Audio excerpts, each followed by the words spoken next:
Council Vice President, Martha Tash.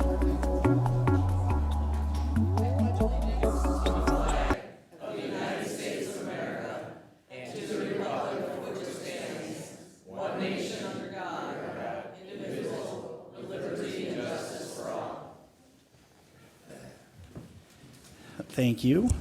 Everybody, good evening. We're going to start this meeting with some special recognition and some tributes. I'm going to hand the floor over to Councilwoman Budzinski. Hi, yes. So I attended the Parks and Recreation Commission meeting last week, and I heard about the fast action and life-saving work that happened over at our Parks and Recreation, or at our Kirksey Recreation Center on August 4th. Martha Wazen, Jill Sells, and Brittany Pete are heroes here in Livonia, and we have a commendation for them if they would like to join our Parks Director, Ted Davis, and come on up here.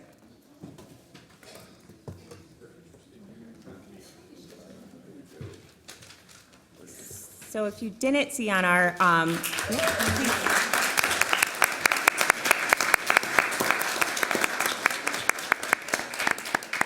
Thank you. So if you didn't see on our public safety Facebook page, on August 4th, an individual had a cardiac incident and required CPR.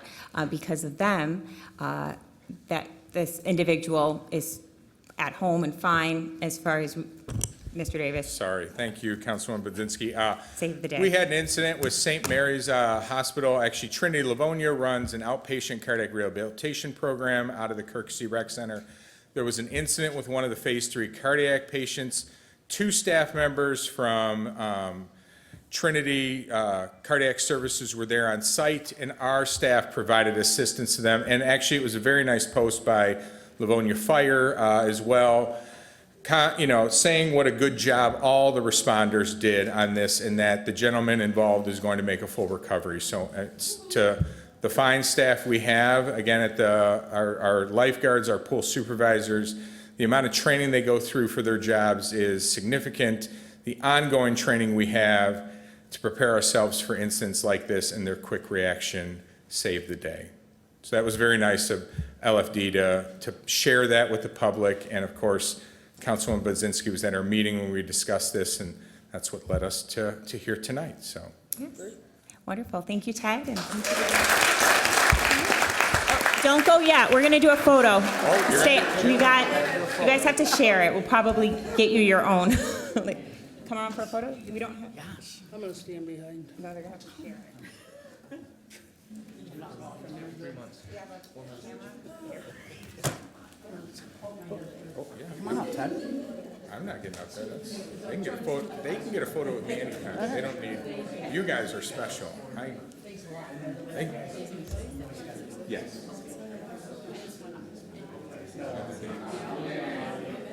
You stand there and smile.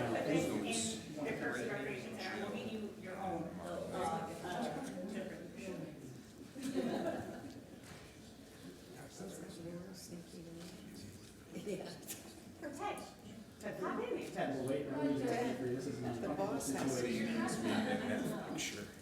Yes, thank you. They need extra flash. He tried to get out of this.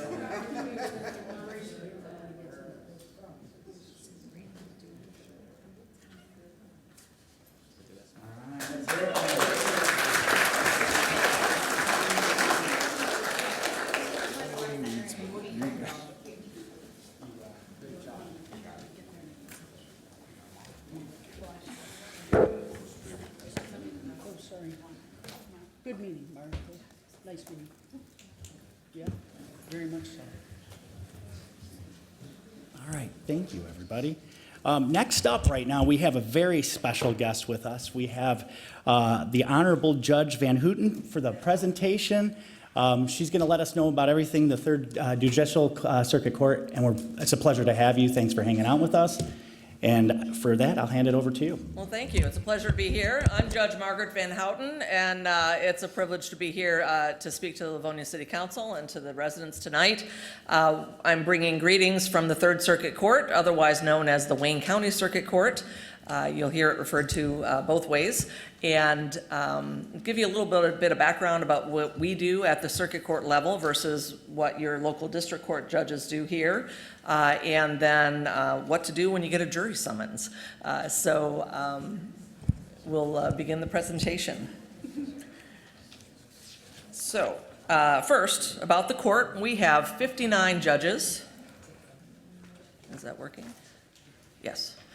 There are 21 in the criminal division, 19 in the civil division, 11 in the family domestic division, 6 in the family juvenile division, and where 2 probate judges are assigned to be Third Circuit judges in that division. 59 in total, working to deal with many cases on our dockets. We have 24 referees working with the family domestic and family juvenile divisions. So those are lawyers who assist the, kind of like the magistrates assist the judges at the local district court. These referees do preliminary hearings, and then their decisions can be appealed to the judge. So they help with all the family cases. We have a total of 468 employees for the court, and our normal business hours are 8:30 a.m. to 4:30 p.m. Monday through Friday, except for holidays.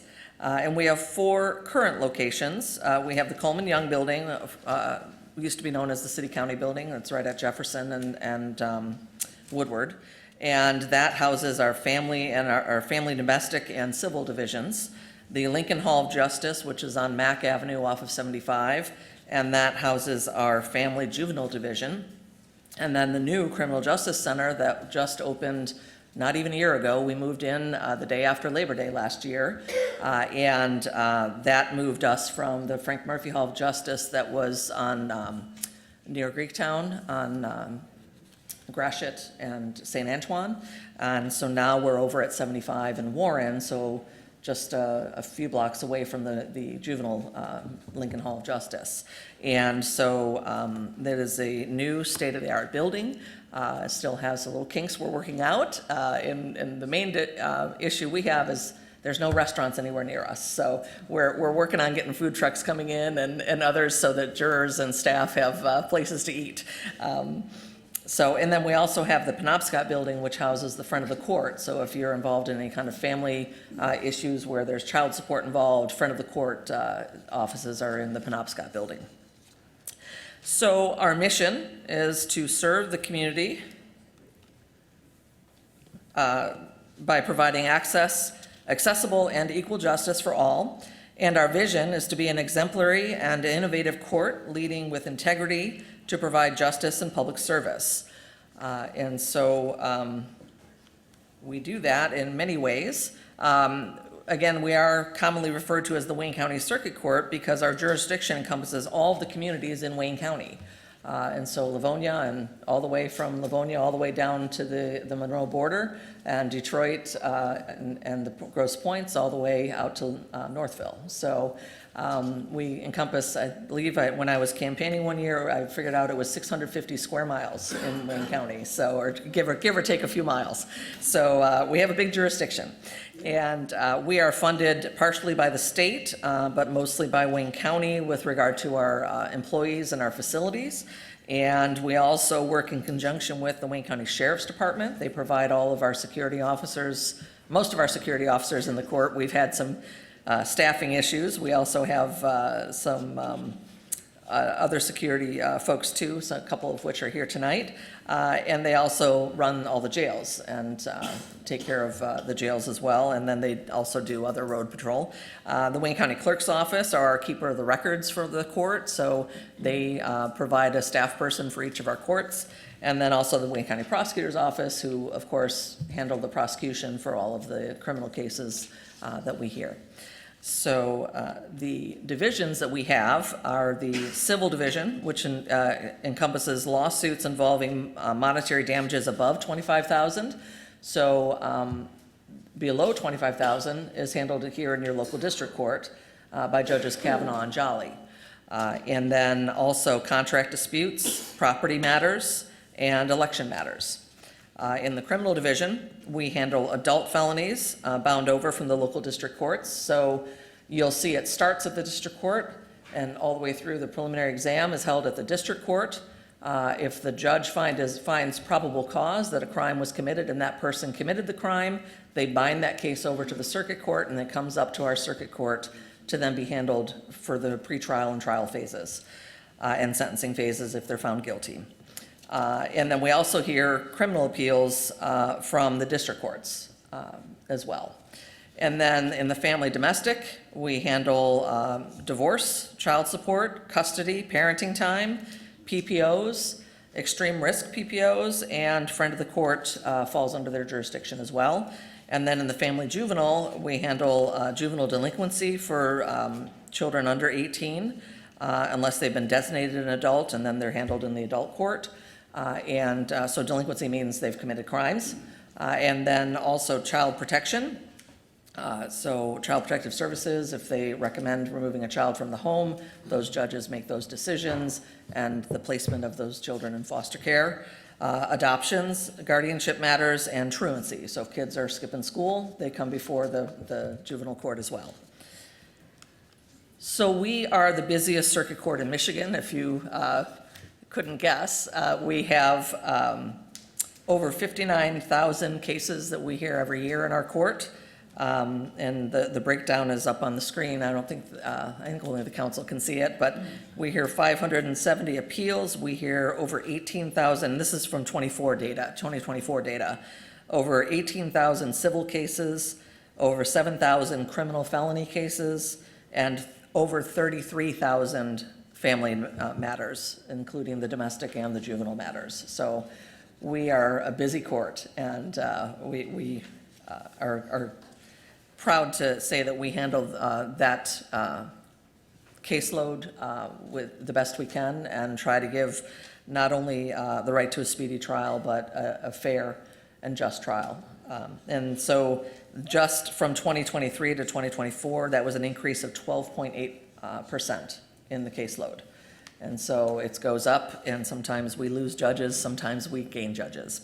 And then just want to touch on jury trials. Probably most of your interaction with our court is probably when you get a jury summons.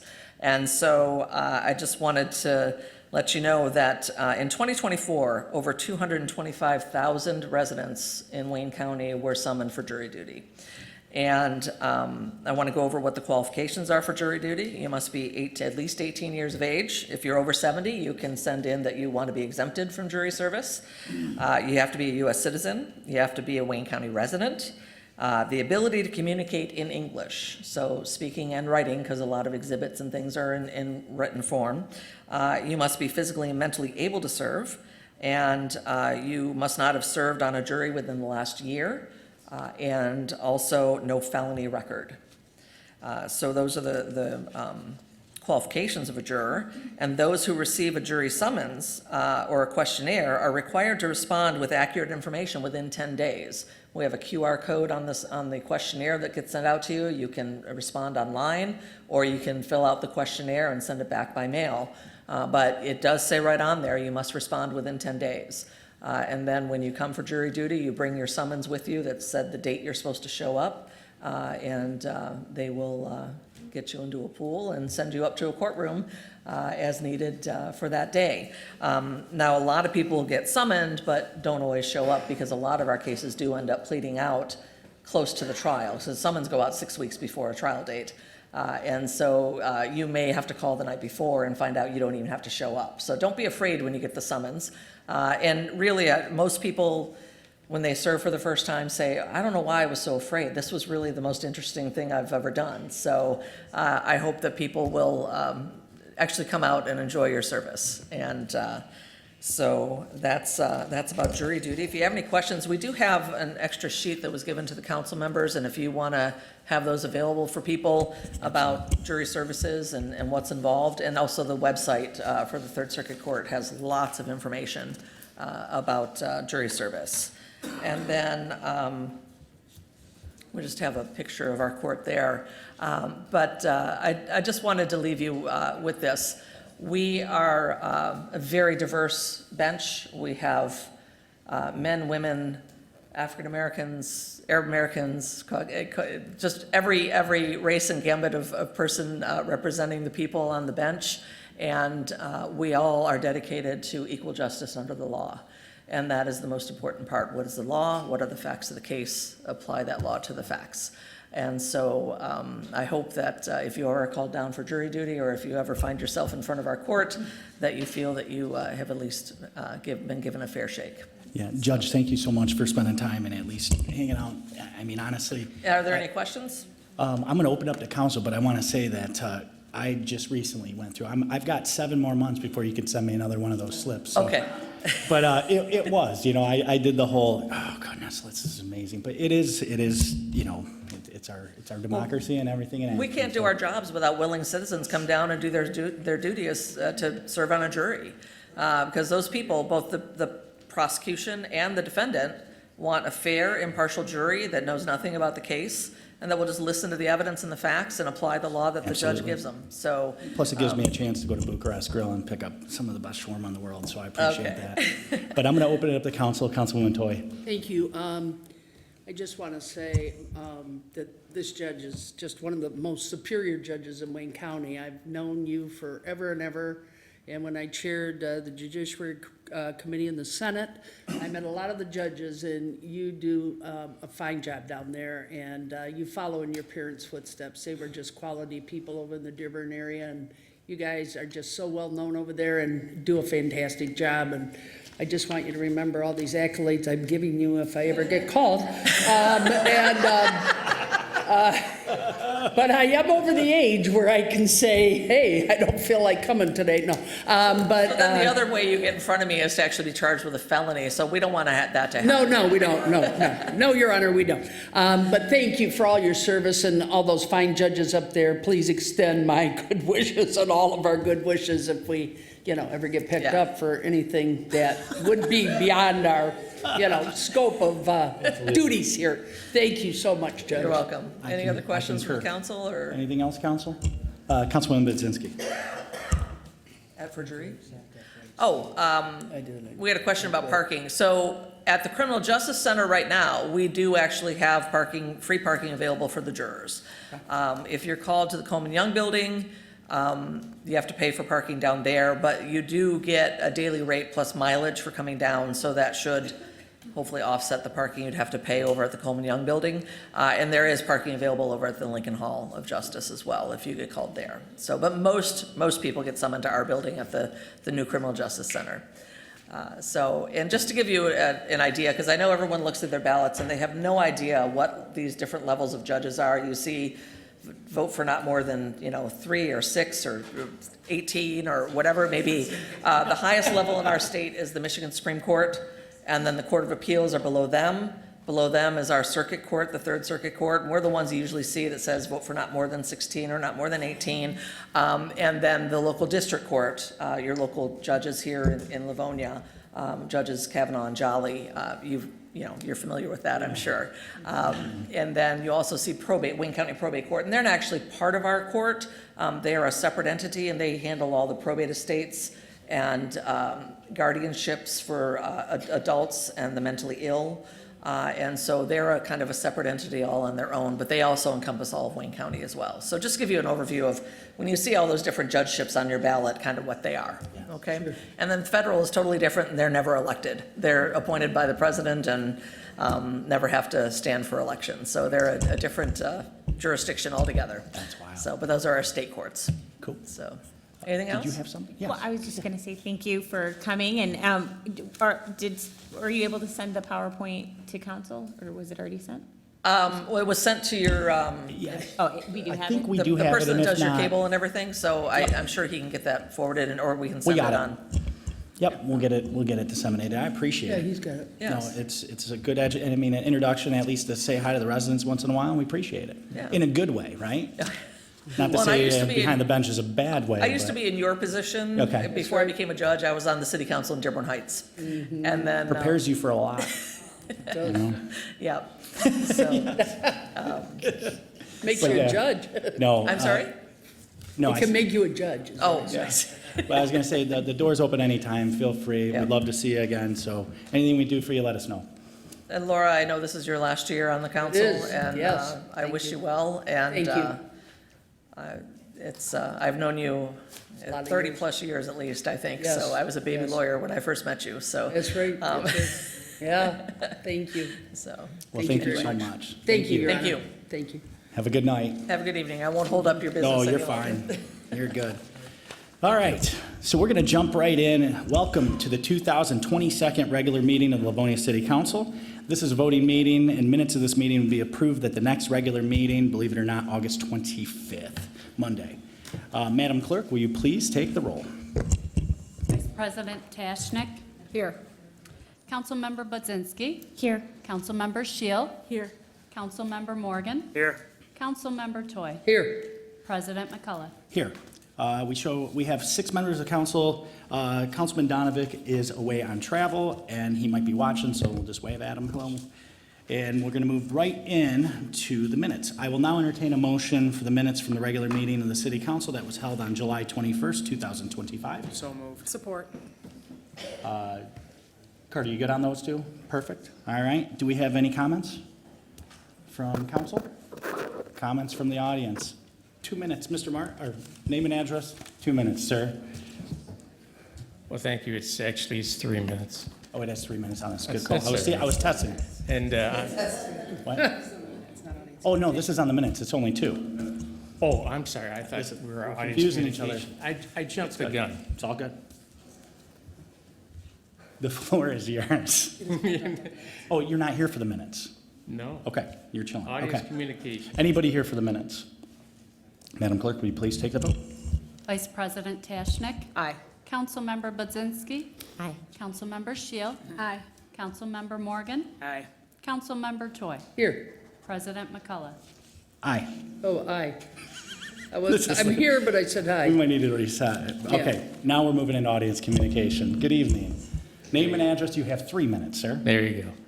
Good evening, Christopher Martin, the great state of Michigan. And I know young Mr. Donovic isn't here, but who's going to keep the time? Are you the timekeeper? Okay, great. Recently, we had an election, and I'm really pleased with the results of that as far as the defeat of that particular millage. And I want to talk just a little bit about leading up to that. And I listened to News Radio 950, it's an AM station. And Charlie Langton kept, he's a reporter, kind of high-strung guy. And he kept saying, in Livonia, they're going to be voting for a new police station. Well, it was more than that. Okay, so I thought as a news reporter, you're not supposed to distort the news. Not supposed to invent something, okay, that wasn't explained well enough, okay? And I thought that was more than disappointing. And, also, a couple days thereafter, they interviewed the mayor and asked her why she grouped all of this police station, fire, city hall, library, upgrading some buildings, why this was all put in one big lump, okay? And her response to that was it was all put together in a package to show integrity. Now, I'm a graduate of the Livonia public school system, but I had to go over and look it up. Integrity is adherence to a moral and ethical principle. And, you know, Mr. Martin, I'm going to pause your time, and I promise, I just Okay. wanted to, if our audio-visual gentleman is yeah, back there. it's a we're lot of getting- feedback here. Yeah, I'm getting the same thing. I did stop your time. There we go. Hello? Okay. Yes, I think we're good. Yeah, Um, okay. I'm- Yeah, it does I'm sound giving better you like a already. 3-second runoff there, so go ahead. There's some magical power that you possess. But anyway, a part of it also is that integrity is being honest, okay? And I really felt other cities did not group all of their things that they wanted to desire to fix or whatever into one big package, okay? So I thought that was a big mistake. But this was really In Europe, this would be a vote of no confidence for the mayor. That's what the term would be used, okay? And this is kind of a David and Goliath victory, okay? That's the way I look at it, because when you see stuff, this was all over, okay? When you see your taxpayer dollars being spent for all kinds of promotional gimmicks, okay? It really, you know, I think it kind of really explained the integrity of some people, okay? So I'm thrilled with the results, and I'm thankful that we might have a voice on city council, okay? Gentleman who came in third place might be our voice up there one day. So thanks for your help. Thank you. Good evening, sir. Good evening, Mr. President. Tuesday, Wait, hang on. I don't even know what your name is, sir. oh, Steve King, Coventry Gardens. Hi. Tuesday, August 5th, after a 25-hour day campaigning, I went home and I wrote 2 speeches. And it depended on which way the millage went. And I'm very happy and pleased to read this speech. Armed with only the truth, driven by deep respect for our fellow citizens and fueled by an unshakable love for Livonia, we stood together. We were an organically grown coalition of neighbors, Democrats, Republicans, independents, and the political weary. United not by party, but by principle. They outspent us 1,000 to 1. They weaponized fear, they spun half-truths, and they tried to drown us in slick mailers and expensive consultants. But we had something they didn't, the truth. And the truth won the day. Lie after lie, we batted them down, not with anger, but with facts. Not with smear campaigns, but with conversations on porches, sidewalks, and at kitchen tables. They had the machinery of power. We had the hearts and minds of real people. And tonight we proved that no amount of money, no volume of propaganda, no political pressure can overcome a community that is awake, informed, and unwilling to be steamrolled. Let it be known, this was not just a rejection of a tax. This was a declaration that Livonia citizens are paying attention, that we will not be manipulated, that trust must be earned, not demanded. To the administration, this wasn't just a loss, it was a lesson. Listen to your people. To the people of Livonia, bless you. You showed up, you spoke out, and you reminded everyone that in a true democracy, it's not the money that wins, it's the message, it's the people, it's the truth. Now, let's keep building the kind of city we all deserve together. Thank you, Livonia. And to put a button on what he said about David and Goliath. And David put his hand in the bag and took out a stone and slung it and struck the Philistine on the head, and he fell to the ground. Amen. Thank you. Please, I'm good with the hands. That's kind of been my go-to, so I appreciate that if it's possible. Good evening. Good evening. Eileen McDonald, Livonia, Michigan. Just a few points. At the last meeting, someone spoke about the Bennett family paying for the library, for their name to be on the library. That is not true. The Bennett family donated, or received donations for that. And I also asked a question about delinquent taxes and how the city was reimbursed, and I found that the county actually makes the city whole, and they take out a bond to cover, so we don't have a negative on those taxes. And I received some information in reference to the gazebo. I guess there was a historical commission meeting for Greenmead. There's a gazebo over there that has been there for a while. And apparently the flooring is deteriorating and needs to be replaced. But instead, the commission is actually look to demolish it. I don't know if that was actually approved or not, but there's really nothing wrong with it other than the floor needing to be repaired. So that doesn't, you know, somebody needs to look into that. I guess tomorrow I can call and find out who I need to talk to. Maybe go to Parks and Rec, is that where I'd go? Because You know what, Mr. Davis? If you could, email the council office. Okay. And we'll get back, we'll make sure, Sarah's here, she does a great job at it, Yeah, because it really isn't, I mean, I drove by it and it looks great, so no, if you send it could. like- Yeah, please send us a note with that and we'll get you some answers. We'll figure out what's going on. Okay. And we do need a grant writer, so somebody that's professionally in tune with writing grants for municipalities specifically. That would help our budget so much. So, thank you. Thank you. Good evening. Good evening, council and Livonia residents. First, I want to sincerely thank everyone who showed up to vote on August 5th. Jenny. I'm incredibly. Name. I'm sorry, I'm Jenny O'Connor.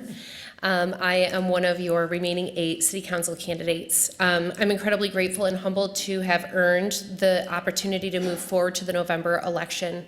It would be an honor to continue earning the trust of our community as we work together toward Livonia's future. I understand that right now our city faces real budgetary constraints, which is why the ideas I have are meant to be part of a long-term vision, something we can all work towards strategically with careful planning and broad community input. One of these ideas is an adaptive reuse vision for the Civic Center Library, reimagining it as a flexible civic hub, and then also interested in exploring the potential of the former courthouse building on Farmington Road as a future site for a relocated police station. So most importantly, and really why I'm here, is because I want to be very clear to our community. I remain committed to building coalitions, not divisions.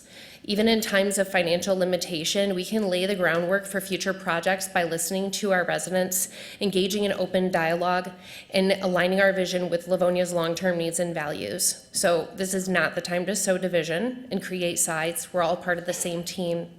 We want the best for the city, and when we all work together collaboratively, we all win. So thank you very much. Thank you. Good evening, sir. Name and address, 3 minutes. Good evening. My name is Brady Walker. I live in Precinct 8. Yep, it got changed. Okay, I'm in 8, 15445 Harrison. That's where I live. I'd like to start out this evening by reading a quote by unquestionably the wisest person that ever lived on this planet, and that would be Jesus Christ. It comes from the Gospel of Luke, and he says, "For which of you, desiring to build a tower, does not first sit down and count the cost to see whether he has enough money to complete it? Otherwise, when he has laid a foundation and then finds that he's not able to finish it, all who see will begin to mock him, saying, 'This man began to build and was not able to finish.'" The reason that I shared that scripture, it's a fiscally responsible lesson for business. And I think it speaks clearly to the mayor of this city and this city council that you were so sure that you had this in the bag. Tens of thousands of dollars were put into this. The foundation has already been being laid, okay? And now all of a sudden the funds aren't there. I'm concerned about that. There was a resolution about a month and a half ago, 2 months, I was at a meeting where it was suggested to this council, come up with a provisional plan for our first responders in case this fails. Well, that wasn't done. And now our police and our fire are going to suffer because that was thrown into this one big, beautiful bill. Okay, so I guess what I want to end up with is I do thank you all for your service. And it's a tough place to be in. This is not my first rodeo. I've been in politics since 1988. And I would like to address this audience here in this auditorium Sir, you and all those who are on the cable network. Sir, just point your comments to me and. Oh, just to you? Yeah, that's just our Okay, I'm going to look right at you. No, just stare at me. Listen, no, it's just procedure, but listen, I'll give. Oh, okay. Okay, I would just like to say that eight candidates were chosen in the last election to fill 4 vacancies that are going to happen. And this November, we have a chance to have an election to fill those seats.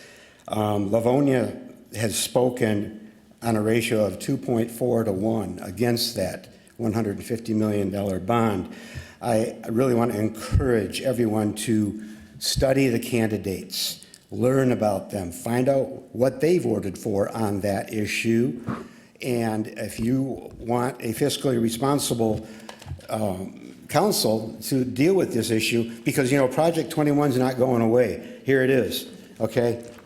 There's a lot in there. I don't know if you've all read everything in here. And the new members, they will have to read it too, but I guess, I don't know, I guess you have to pass the bill to find out what's in it, you know.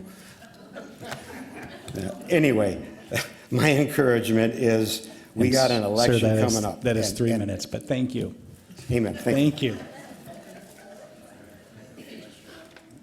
Good evening. Name and address, 3 minutes. Hi, I'm Mike Martin, 34190 Trillium.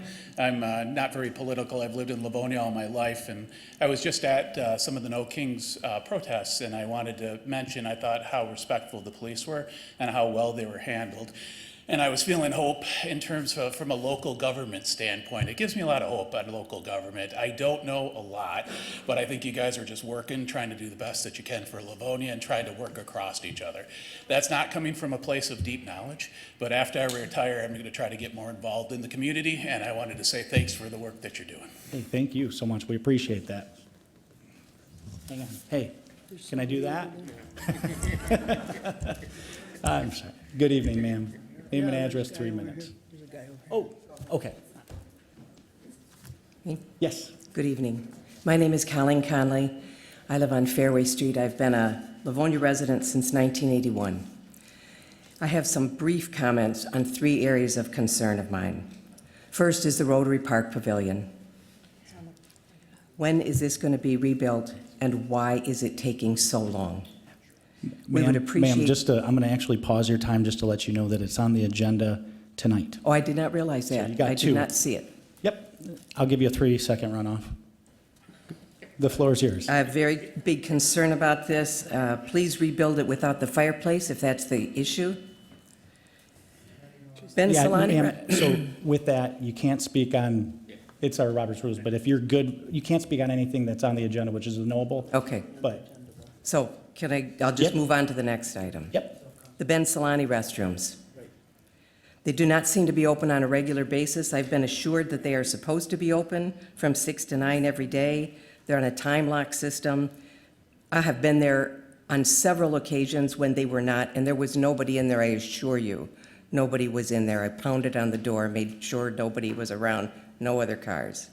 Please, I hope somebody will look into this, and this is something that, especially if we're coming with families and children, we kind of rely on that to be there. And when it isn't, it can be of a major inconvenience. Lastly, capital improvements to city buildings, specifically the police and fire. The recent millage asked for funds to replace these aging facilities. It seems to me that there ought to be a systems replacement plan for these. I've not heard that there is one. There seemed to be one for City Hall, in that the budgeted money was available to rebuild City Hall. It does seem to me that at the very least, we need better communication and explanations about this.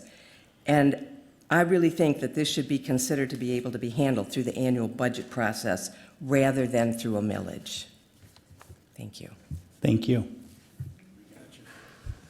Good evening. Thank you. Good evening. Hello, everyone. Hi, how are you? My name is Stephanie Richards. I am your Wayne County Sheriff representative for all of Western Wayne. And I am here today to invite you all. We have an upcoming Citizens Academy. And we are looking for representation from each city and township that's in Wayne County.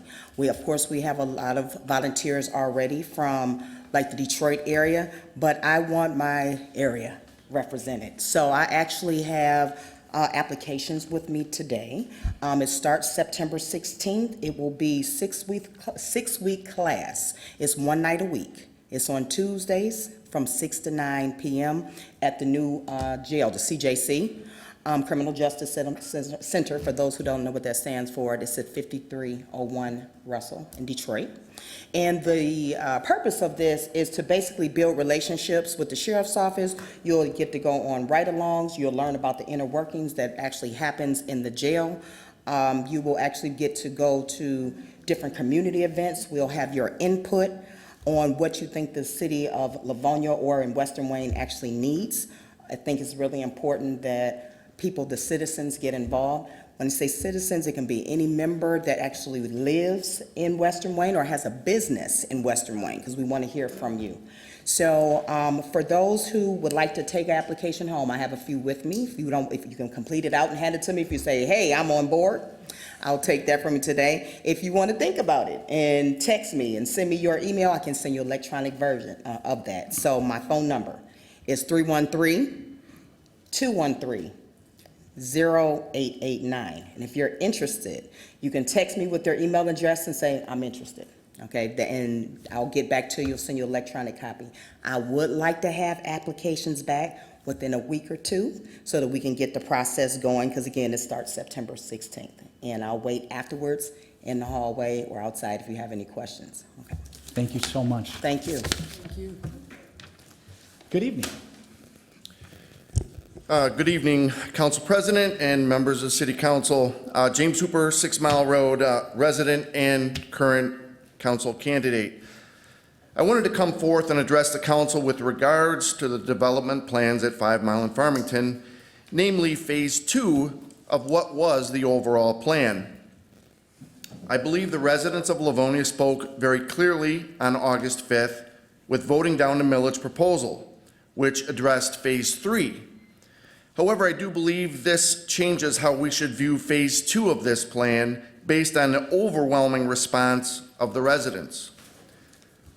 Just to remind everyone, originally Phase 2 was going to use no tax bond money from healthcare savings to pay for a new city hall. However, I believe that we should be prioritizing the needs of our first responders over the construction of a new city hall. In my opinion, we should be focusing first on the needs of our firefighters. This was the least controversial portion of the millage, and their needs are valid. The police should be addressed next, and after further discussion and input from citizens and city leaders, especially regarding if and where a new police station would be built, or would renovations to the existing police station be the best course of action.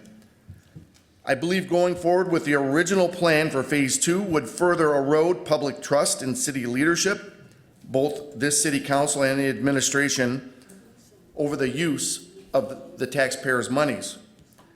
There are many residents who do not see the need to build a new city hall and who value supporting our first responders above such a project.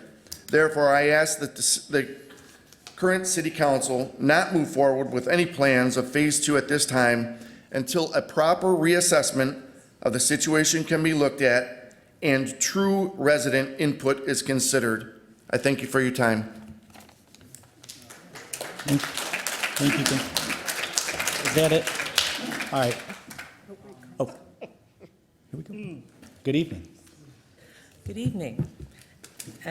My name's Carla Truxell, live on Jacqueline in Livonia, and as always, I come with positivity. Previously, when I was here, I talked about moving with Moose, using movement as a healthy coping skill. I am a founder of SPN Survivors, a nonprofit here in Livonia, all about mental health education. And this time around, we're focusing on kindness. So for the month of September, that's Suicide Prevention Month, we have an event called Kindness Connection. Kindness and connection are 2 protective factors against hopelessness and emotional distress. And as human beings, we need both of those in our daily lives, so we are promoting that. We'll have a booth at Touch a Truck coming up on August 23rd, handing out kindness kits. So we've put together some activity sheets. We have a kindness jar. Fill your kindness jar every time you this is designed for like families or classrooms to color in a heart every time you complete an act of kindness for someone else or for yourself. Acts of kindness are just as important for yourself. And then we've also created another activity sheet with flowers where in the middle it either says I am or you are, and you write one word or sentences, descriptors in the petals to hand out to someone else as a way to boost their self-esteem or as a reminder to yourself of your value. And then also this Saturday, we have a class, our next foundations class, which teaches the 6 building blocks for mental health education. And we invite people to join us on this mission to improve the mental health of this community. Thank you very much. Thank you. All right. Is there any other audience communication? Seeing none, I'm going to move on to council communication. Vice President. Thank you, Mr. President. So, first of all, SPN survivors, if you have not heard of that group, that's a great organization to support. We do Moving with Moose in the spring, and I'm looking forward to your August event. So, at Touch Truck, we'll see you there. Now, I'd like to take just a moment to address the recent ballot proposal. No secret, I was an advocate for it. I made every effort to inform others about what I thought were the potential benefits to our community, but it did not pass. And now we have to look toward how we're going to face our city's future. Fortunately, most of us on council are willing to collaborate, approach the process with honest integrity, and respect their colleagues. We need to be dealing with this transparently and not as a Facebook campaign. Regrettably, we cannot place another proposal on the ballot in November, as many residents have suggested. The deadline for that was July 29th, and you cannot go and put something July 29th if you're voting on something in August. So this leaves us with pressing issues to address. The municipal buildings still have critical issues. We all know that, and we still do not have the funding.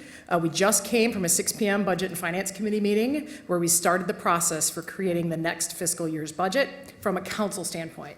That being said, the Finance Department, as well as other departments, have already been working on this. In light of recent results, I do believe we may need to pause on leveraging the bond for the City Hall project. I believe that moving ahead right now with City Hall does not align with the city's best interests, especially when we have critical issues regarding our public safety facilities. We're going to need to work together to create a plan that addresses these urgent matters first. And one of the items discussed at the 6 p.m. meeting was the addition of a capital outlay and facilities manager. I know Mrs. Budzinski has been very passionate about this, and I join her in that. This person will be responsible for creating the schedule of maintenance and upgrades our city buildings require. I have also requested that this person be ADA certified as well. Regarding the library, I'm committed to ensuring we do make progress on some of these projects. You know, there's the roof, the ADA bathroom, we could go on and on with the needed repairs. In addition, though, I am going to be looking into usage patterns at both libraries, and we might need to make some difficult decisions regarding our library system and these buildings in Livonia. I am hopeful that Livonia can embrace future advancements, and I remain committed to this. Vision 21 may take on a very different look now, but we must continue to make sure our city does not stagnate. We still have critical needs, and our budget still remains lean. This council and the one that will be seated January 1st must address these issues promptly. Thank you, Mr. President. Thank you. Councilwoman Budzinski. Yes, thank you. Sorry, I'm going to kind of repeat a lot of what my colleague said, but it does bear repeating. Again, I believed in the proposal that was put forward on the ballot, and I did my best to share information about it and show others why I believed in it. But it didn't pass, and now we have to look forward. As noted, we can't get another proposal on the ballot for this November, and I think we all need to think about even next year, about how realistic it is to do so then, because we have to do our operating millage for public safety. We have other millages in Livonia on the ballot. We have the possibility of other millages on the ballot in addition to a contentious state level race.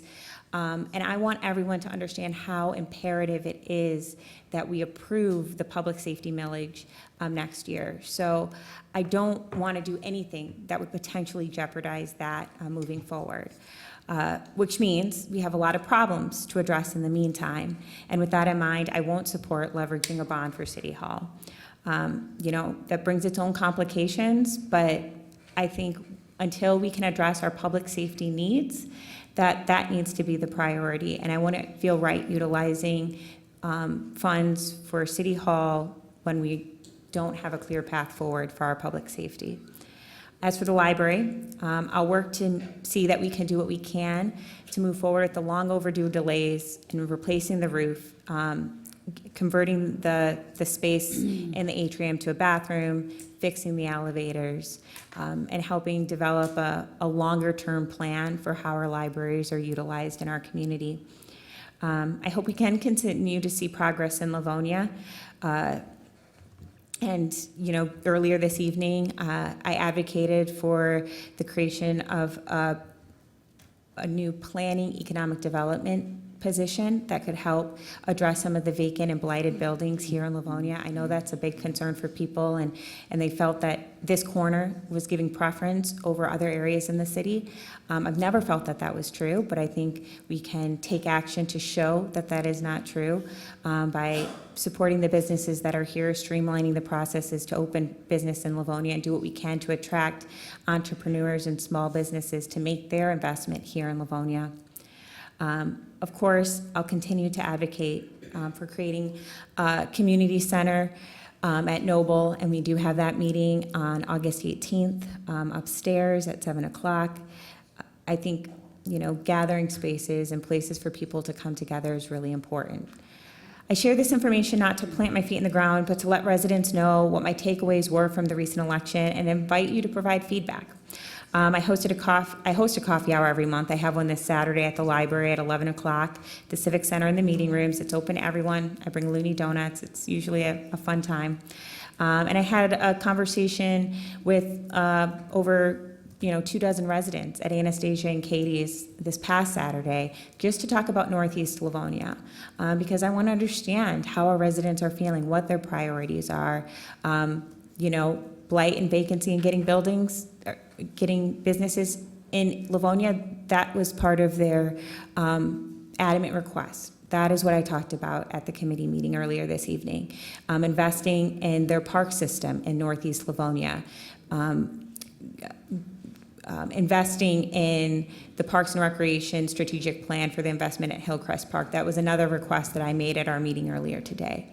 I do my best to listen to residents and address the concerns that people have. I will continue to do that, and I maintain my commitment to our city and to keep doing my best. Thank you. Thank you. Councilman Morgan. Yes, I'd just like to recognize Barbara Vadin. She retired as a teller clerk 3 on July 8th with 26 years of service and 9 months with the city of Livonia. I would just like to congratulate Barbara and thank you for your service. Barbara Vaden. What is it? Vaden. Barbara Vaden. Vaden. What did I say? Oh, You said Barbara. Barbara, she worked in the treasurer's office. oh, So that's what I'm sorry, I thought that's what I Get said. all the money. Yep. Maybe not. Okay. All right. Cool. Thank you. Councilwoman Toy. Well, thank you, Mr. Chair, and thank all of you for being here tonight. It's an interesting evening already. We just had a budget and finance, as was explained by our chair, Councilwoman Tashnik, and she did an outstanding job up there.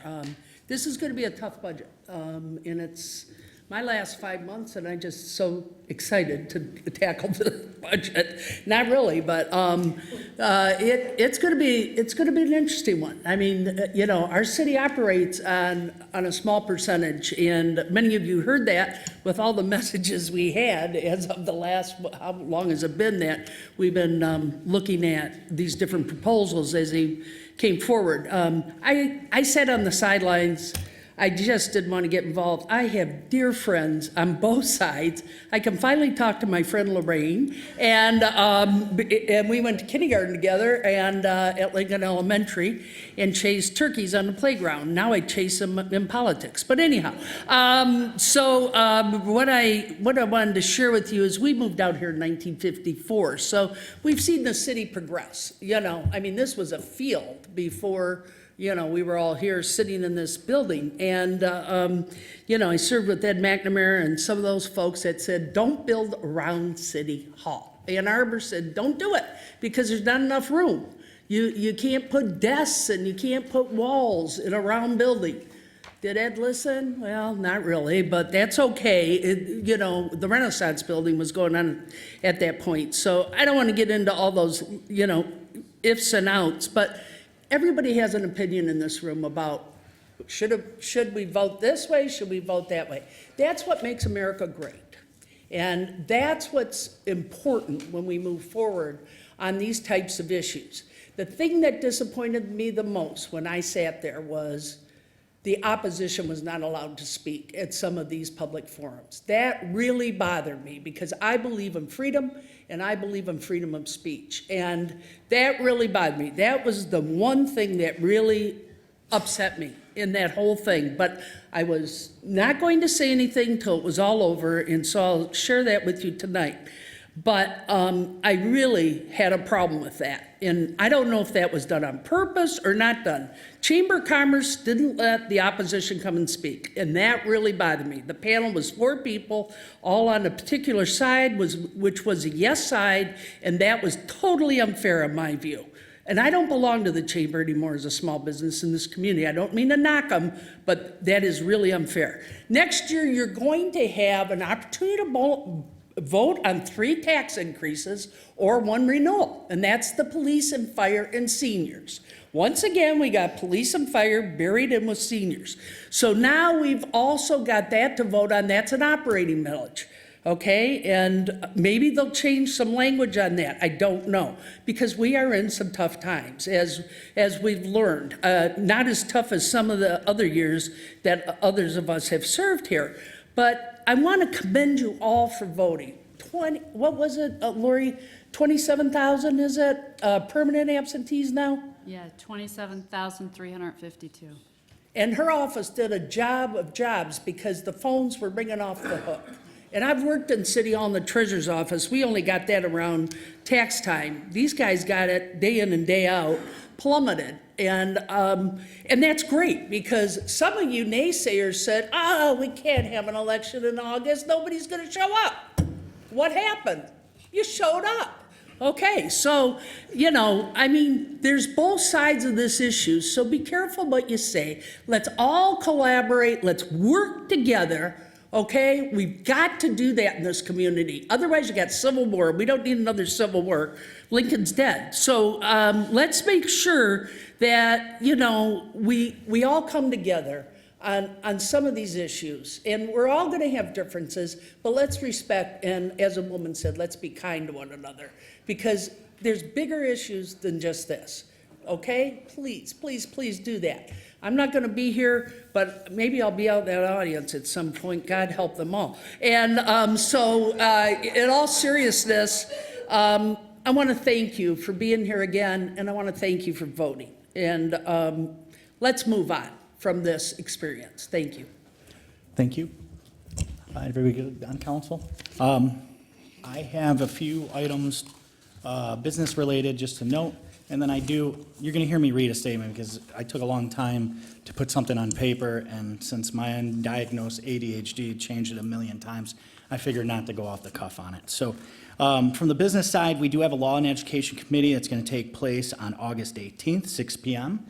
And we have an Economic Development and a Strategic Planning Committee meeting that's going to be on also August 18th, 7 p.m. So we're going to be committee meeting back to back. So everything's online, but mark your calendars.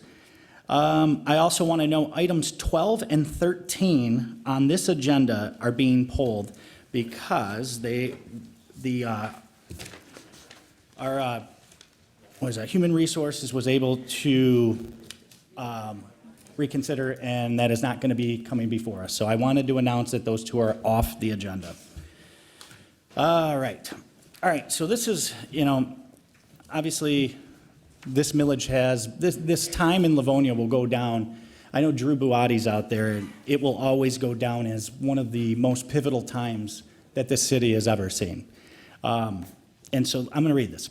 It says, I've been itching to make a statement post-election, but I gave a few 24-hour rule days to reflect before putting my thoughts out there. Now it's the time to set the record straight. From me, not from the online chatter, personal counsel newsletters, the establishment, or those who supported the Yes campaign. Some have asked why I ultimately decided to stay out. The answer is simple. The original Vision 21 master plan changed course in November 2024, taking a sharp turn that I could not follow. That was the meeting where the city's consultant presented costs exceeding $900 per square foot, along with numerous non-industry standard directives. Questioning these figures put me on the outside of the Cool Kids Club, and repeated offers to compromise only deepened the divide. When I stepped away, I lost more friendships than I can count. Around the same time, our city council's unity fractured. Fear took over, and those cracks widened during the council appointment process. I'm not perfect, far from it, but that period was another lesson of personal growth. I've been labeled online with pretty much every political motive, but some of my favorites are, I want to be mayor. That's true, but I've been saying that since 2019 when I jumped in it, because I'm probably one of the most cocky people that you'll ever meet. But I've been true since that time. That never changed. I'm having a mental breakdown. You can ask my wife. I've always been this crazy. So that's fair. Listen, what you see is what you get, people. All right? I don't believe in improving our city for the long term. False. Since I've joined council in 19, my mission has always been to fix the broken windows and put the Livonia back on track as the powerhouse we once were. Through countless battles, some I've won, most I lost, I was given two choices: conform or walk my own path. In this case, I chose to stay out of the ballot initiative. I know that disappointed many people, and for that I am truly sorry. But I'm human, and I decided to let the people make the decision, as I stated. While I made my stance clear on the record, and I could have taken a larger role, what I gained instead was the courage and growth to become the leader all Livonia residents can be proud of. Talk is cheap. It's what we do now that I ask you to measure us on. In the coming weeks, I'll be sharing a starting point for moving forward, including a plan for the community-wide town halls to gather input and answer community questions. And yes, we will be finally kicking off the cool podcast. I just had to learn how to do a podcast, so I apologize. On my honor and integrity, the McCullough family did cast no votes on the recent ballot measure. I'm thankful we now have another opportunity to work collaboratively with the people we serve to start rebuilding trust. So I'll finish with that, and then off the cuff, what I put some notes. What I witnessed is something, listen, you watch the news, and it's terrible. It's pointing fingers, and there's no accountability, and there's blame. And I swear what happened in this, this summer in Livonia, it's something that I wish the national level could look at as a case study. I mean, never in a million years would I expect to see James Hooper hosting community events that were unbiased and taking the leadership that he did. We've seen people on both sides of the aisle, did not matter, come together and work as one and let everybody, just as that David and Goliath. And it's something that I can't, I'm early in my political years, but it's going to go down as something that was huge. And it wasn't by chance. I felt it that the people were looking, right? And listen, at the end of the day, I'll still stand by it, guys. We need to do better in our city. I woke up that morning and I said, wow, what a good day in Livonia, but nothing changed. We did change. We stopped potentially a direction that would have not been good, but it was still a direction that we have to take. I promise you all, we have to do something. And that's why I want everybody to be receptive, because everybody, we wanted to kick each other's you-know-whats throughout the course of this ballot initiative. And I just want to say, we have 4 open seats coming up, all right? There's no difference. And I implore you, give everyone a chance, because there are people in here that did not make past the top 8. And listen, stepping up and running campaigns, I don't care which side. I put on here, I'm not perfect. We're going to learn. And so what people say, you got to give people another chance at times. There's time for growth. We're not perfect. Nobody in here is perfect, all right? So I'm just telling everybody, and let's breathe for a little bit, enjoy what's left of summer. Believe it or not, my wife's going back to Franklin next week. The school's here. Let's do that, and let's figure out getting the best people that are going to be behind here serving, all right? I'll leave it with that before we jump into it. So thank you all. I appreciate it. Thank you. All right. And with that, we have reports from the mayor and other city officials. I could say we do have communication from the Department of Finance dated July 15th, 2025, forwarding the departmental purchase report from the month ending June 30th. That is a receive and file. We also have communication from the Department of Finance dated July 22nd, 2025, forwarding various financial statements of the City of Livonia from the months December 2024 through May 2025. With that, I'm jumping right into the consent agenda. Items 1 through 6 on the consent agenda will be voted on as one item. These items were previously discussed at the study meeting that took place on July 21st, 2025, and determined to be non-controversial. So moved. Support. Maker was Toy, support was Vice President. Do we have any comments from the council? Anything from the audience? Name, address, 2 minutes. Steve King, Coventry Gardens. All right, street sweeping contracting versus owning. Current situation, Livonia, pay $160,000 per year to an outside company to sweep. It's about $7 a mile. Okay, here's option one, keep contracting. No equipment to manage, fixed service, no direct staffing, but no control over timing or quality. Prices can rise without warning. No long-term return on investment. Every year, that money is gone. Westland and Ypsilanti do their own street sweeping. So I crunched the numbers. I have the white paper, which I could share with you. And I estimate we could save between $30,000 and $70,000 if we did this ourselves. I have the side-by-side comparisons, the maintenance costs, operator salary, fuel and insurance. I have all of the details. I hear you guys talk about we're lean. You guys are fiscal frauds, and you pulled item 12 and 13 off the agenda because you're about to get really taken to court on it. So I hope you pull this off the consent agenda. Item 12 and 13 was the executive search, Laura, for over $25,000. Yeah, I saw that. Yeah. Thanks. Yeah, Yeah. I was hoping I'd get to address that. Okay, I guess my time is up. Thank you, Mr. King. And just for clarification, it was the administration, not the council. It was at their purview, but just for transparency. Name, address, 2 minutes. Good evening, Eileen McDonald, 36099 Brookview, Livonia.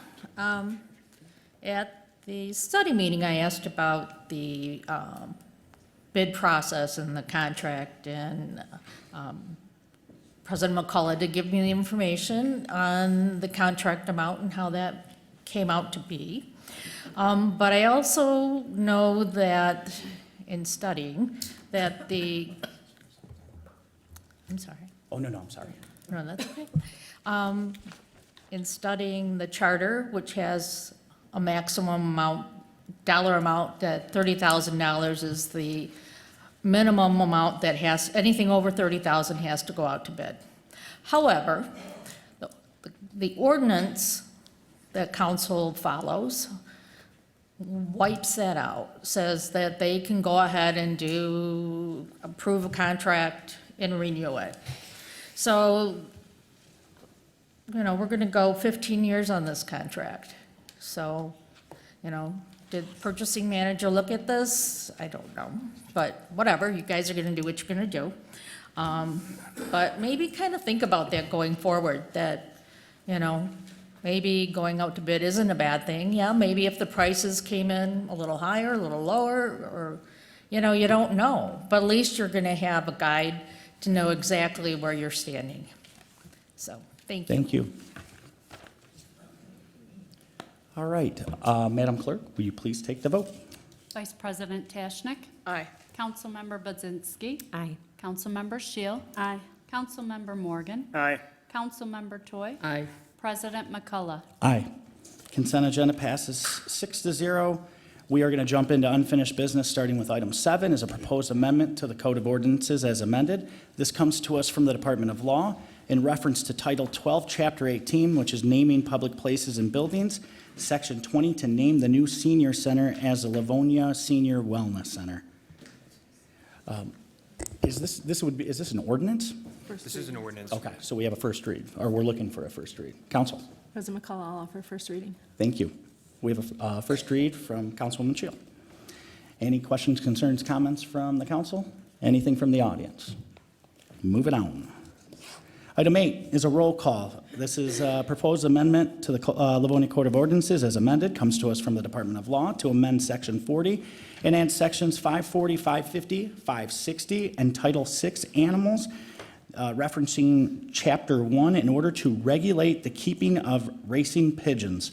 First reading given by Councilwoman Linda Scheel on July 21st.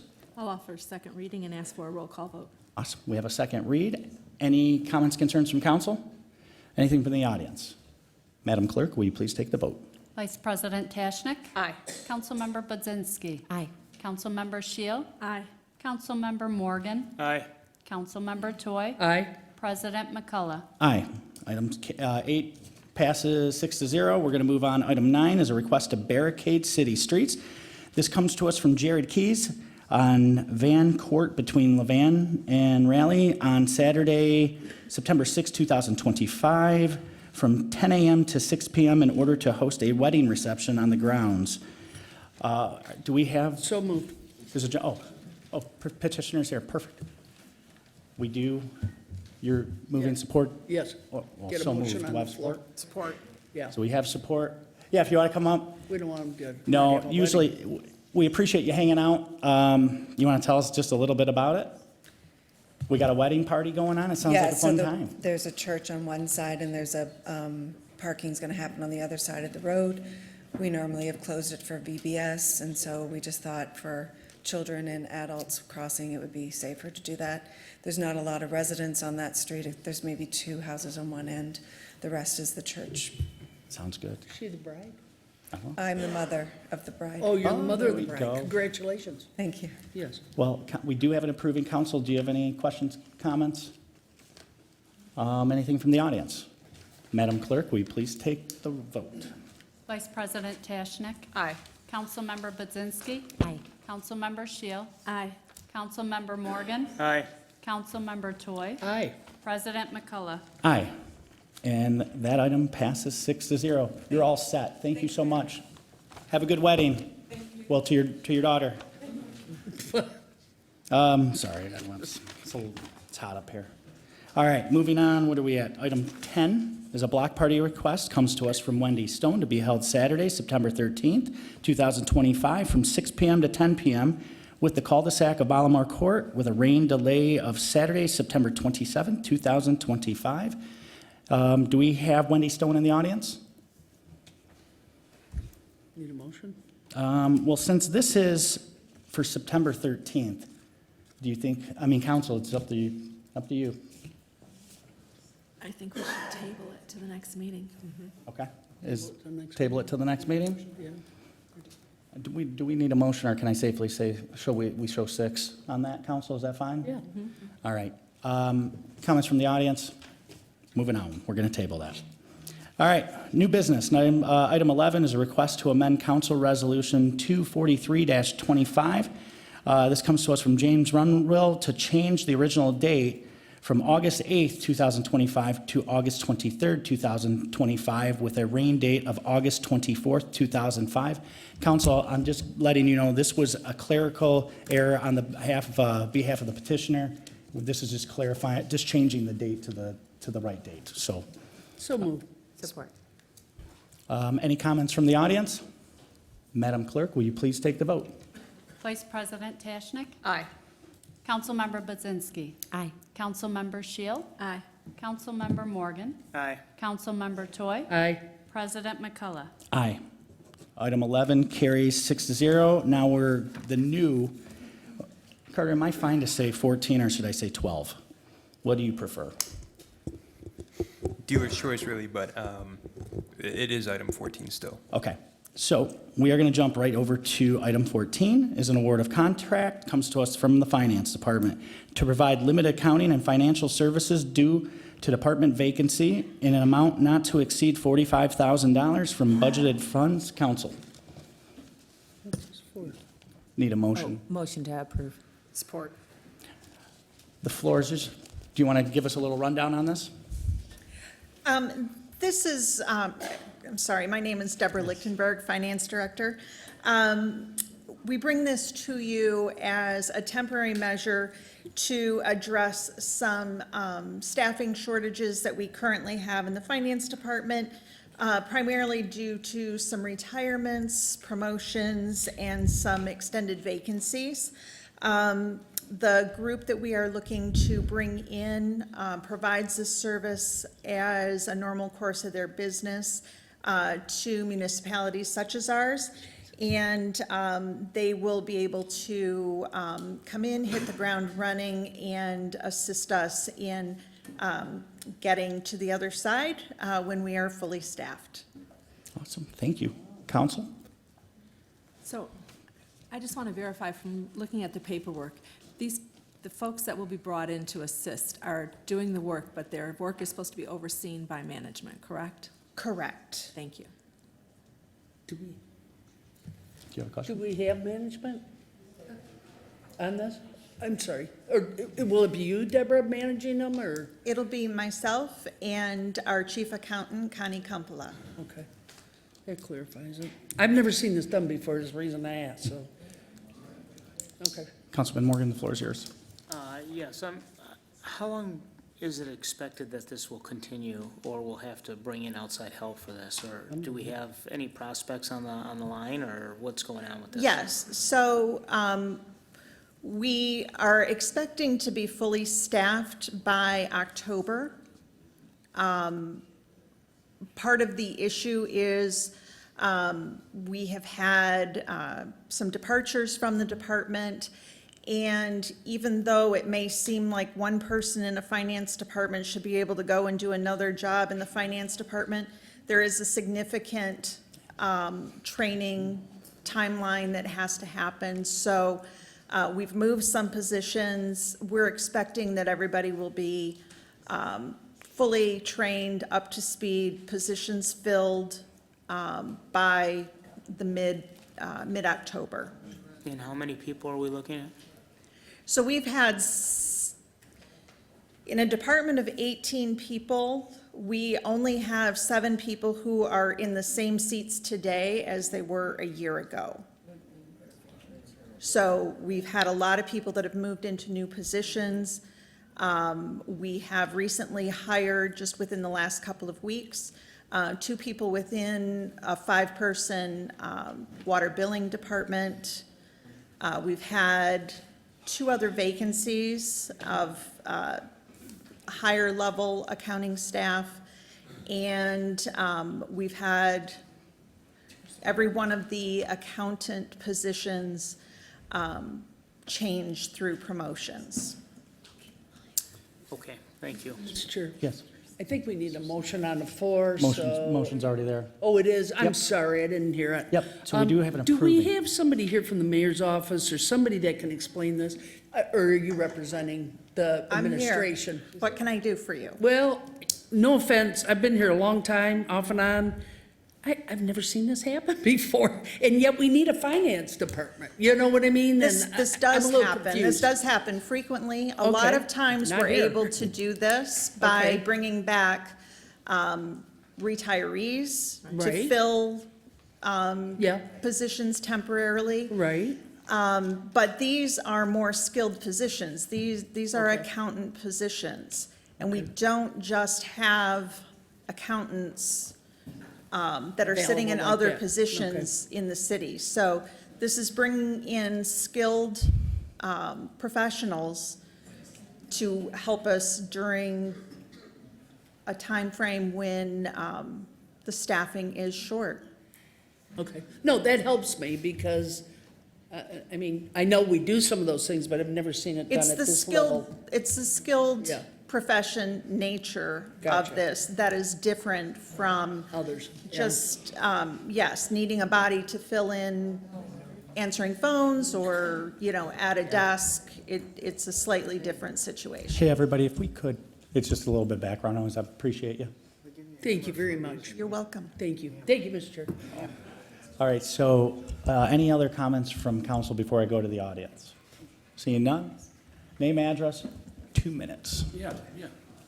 Steve King, Coventry Gardens. All right, let's lay it out there. Is it Plant Moran by any chance providing the service? Just a guess. Hey. Sorry, just a guess. Point it to me, point it to me. Okay, so here we go. We're going to be fully staffed in October, so we're looking at about 6 weeks, $45,000. Good work if you can get it. That's absurd. That's not lean. That's not fiscally conservative. You suck it up till you're fully staffed. Thank you. Thank you. Good evening. Hey there, good evening. My name is Nicole Hefty, and I live in the Rosedale Gardens neighborhood. I also wanted to speak out on this as someone who worked as an appointee for another municipality. I have also never seen this happen before because it doesn't. You know, the thing is, we have a department that is run by a temporary employee. No offense, I have nothing wrong with temporary employees, but we have a department that's run by a temporary employee who is also supposed to oversee temporary employees. What is going on with my finance data when we have all of these people who are coming in and being temporary employees? I just want to know, are we allowing people to work from home? Are we allowing them to take our finance data with them? Are we putting any kind of protections whatsoever on our city? Also, what is the council threshold for bidding out a job? Because $45,000 sounds a little high to me.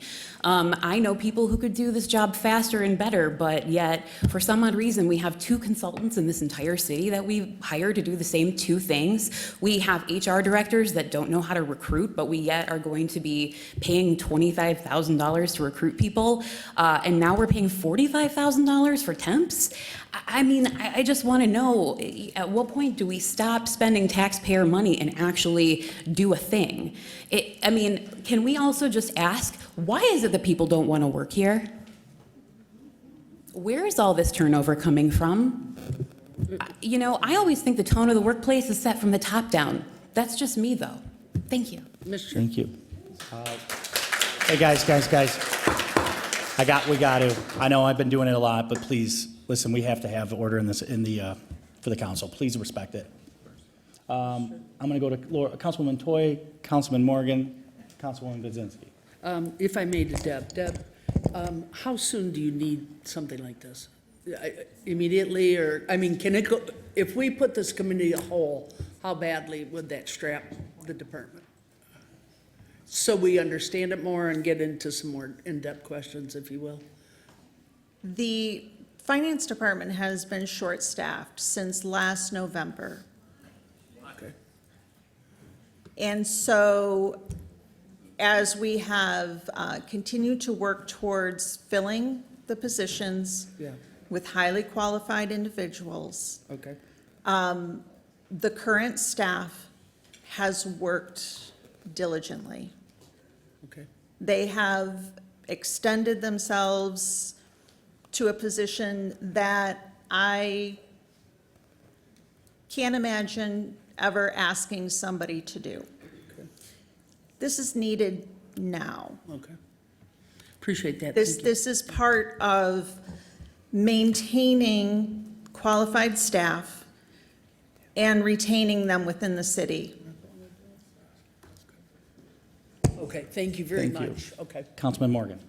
So my next question is are we having a problem finding qualified individuals? And what is the main reason we cannot get someone in here that is qualified in a expedient manner? So part of the issue is, frankly, the system that we have in place for filling positions. It takes 4 to 6 months in some cases to fill positions because of the civil service structure that we have. When individuals are promoted within, it creates vacancies that have to be backfilled. It is a lengthy process. During that time, those who remain in the department carry the burden of those positions being vacant. We are already running extremely lean when the department is fully staffed. If you compare the size of our department with cities that are far smaller, we are running with fewer staff when fully staffed. The way that we've been running for the last few months has stretched the limits. I am asking for this in the best interest of the city. This is a not to exceed $45,000. If we don't need all of that, we won't spend it. It's not a fixed price contract. It is based on what our needs are. And this is broken down hourly, correct? That is correct. So if we don't use the whole $45,000, We do not pay for it. Very well. Okay. All right, thank you. I do have one thing that I'd like to just share with the audience here. You know, most people here know that I spent 25 years as a police officer before I decided to step up here for council. There has always been issues with hiring. It can take an extended period of time, and we've tried to cut through the red tape.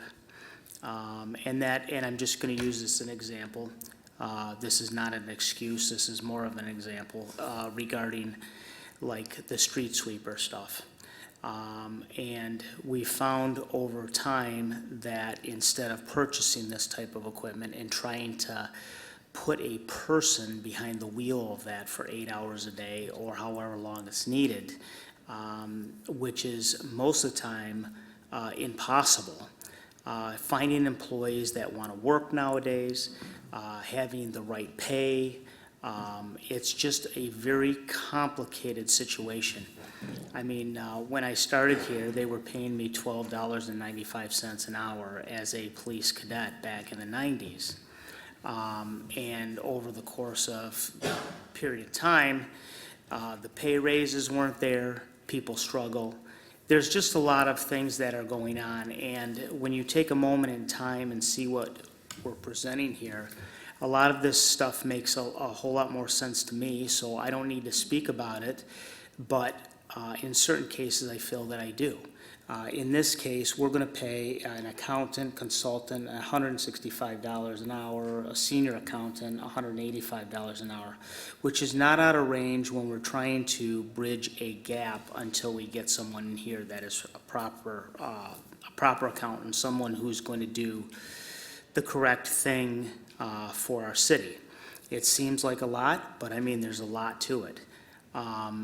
So, I mean, this is one of these situations where, for a short period of time, I think we need to fill this gap.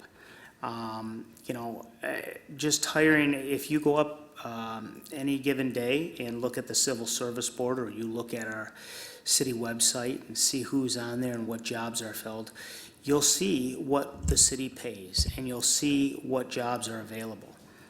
And we're still having a hard time filling them, no matter what they are. So, I mean, it's a very complicated situation, and I just hope that the public keeps that in mind. You know, in the private sector, it's also difficult to find someone that is reliable, shows up, and even no matter, you know, what the pay scale is, if you're on par with everyone else, you are still going to have a situation where people don't show up. And I mean, they just don't call, they don't show up. It's amazing. And even here, we'll go through the entire hiring process, takes an extended period of time, and their first day, they don't show up.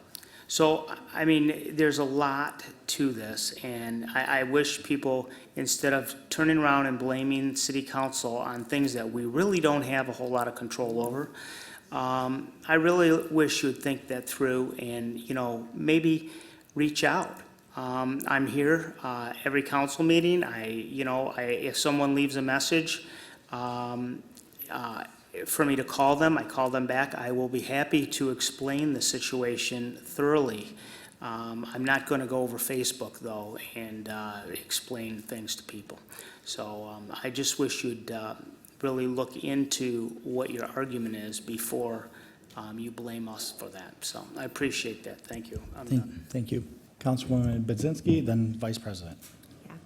So earlier this evening at our meeting upstairs, Council President had suggested that we do a salary study, which I think is really important, because one of the things that we see time and again is that Livonia salary rates are lower than other surrounding communities. And oftentimes when positions or vacancies are brought before us, one of the challenges in filling a vacancy is noted that somebody could go to Farmington or Plymouth or Canton or a surrounding similar type community and make more doing the same type of work.